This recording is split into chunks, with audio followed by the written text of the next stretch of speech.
Comment rester chez soi mais chez un autre? De plus en plus d'exploitants agricoles ouvrent leur terrain au camping-car et la formule plaît. Il existe déjà 700 formules du genre en France. Illustration à Dammartin-les-Templiers en Franche-Comté, Marc de Chevigny, Guillaume Hennette et Marie-Agnès Suquet.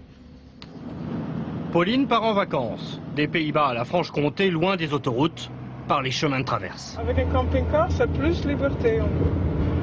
Parce qu'on peut garer n'importe où, on profite mieux d'un pays qu'on visite. À condition bien sûr d'éviter les campings-usines et de faire étape chez l'habitant.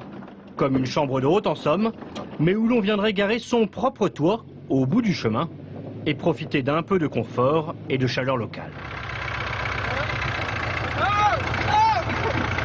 Si vous avez besoin d'électricité là? Non, pas besoin? Ok, vous êtes autonome. Ok, d'accord. Et on peut prendre le dîner avec vous?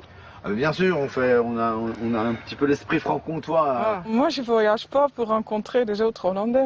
Moi, je voyage pour rencontrer des gens du pays qu'on visite. Alors ça, c'est l'avantage de camping-car d'hôte, je pense, par rapport à l'aire de stationnement.